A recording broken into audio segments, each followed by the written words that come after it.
Once there was a woodcutter with 2 children and their stepmother. The boy's name was Hansel, and the girl's name was Gretel. They lived so poorly that sometimes there was not even anything to eat. And then one evening he lay in bed, pondering how to feed the children further. His wife advised him to have children in the forest, light a fire, give a piece of bread each and leave them there, not all 4 of them die of hunger. But the woodcutter did not agree. And until then, his wife persuaded him that he finally agreed. And the children, because of hunger, also could not sleep and heard everything that their stepmother said to their father. And when the parents fell asleep, Hansel secretly rushed out of the house. The moon was shining brightly, and the white stones glittered like coins. Hansel pocketed as many of them as he could fit. Then he returned home and the children went to bed. Thank you. In the morning, the stepmother came to the children, gave each of them a piece of bread, and they all went to the forest together. On the way, Hansel threw out white stones one by one. When they arrived at the clearing, my father began to light a fire.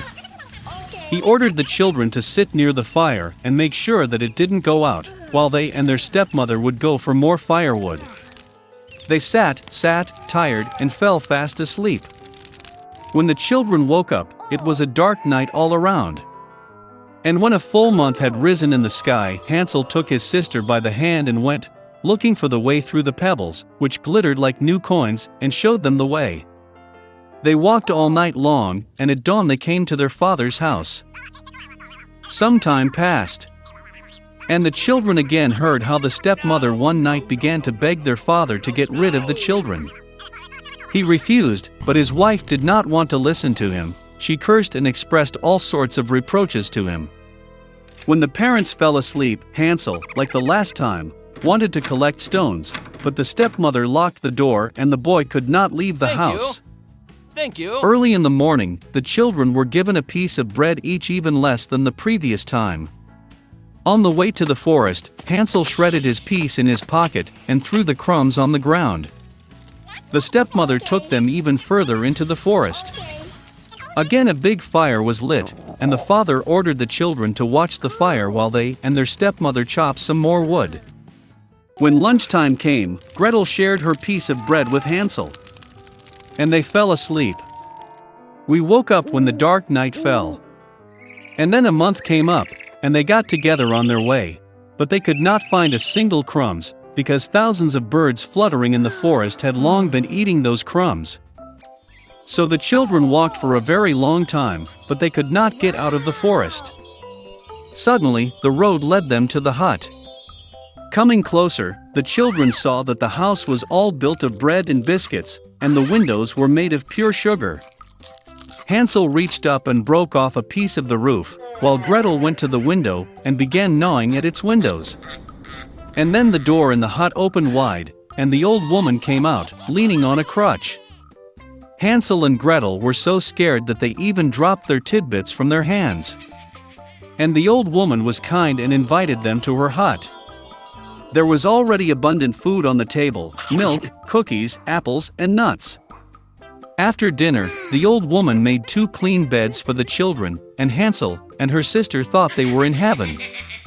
But the old woman only pretended to be affectionate, but in fact she was an evil witch, who built her bread hut for this purpose in order to lure children. Early in the morning, while the children were sleeping, she took Hansel and put him in a small cage. And she ordered her sister to do everything that the wicked witch demanded of her. The old woman decided to fatten the boy in order to eat him later. So Gretel began to cook the most delicious food for Hansel, and she herself got nothing but leftovers. Some time passed, and the boy did not get fat. Then the old woman did not want to wait any longer, and decided to cook and eat Hansel. She ordered Gretel to light the stove and apply water. When the stove warmed up, the old woman ordered her to climb into the stove and see if it was hot enough. So she wanted to push the girl into the fire and bake her. But Gretel knew what was on her mind. She said that she did not know how to get in there, and asked the witch to show herself. The old woman got angry and climbed into the oven. Then Gretel pushed her and slammed the shutter behind the witch. Wow, how terribly the old woman howled then. Gretel, meanwhile, rushed to Hansel and opened the cage.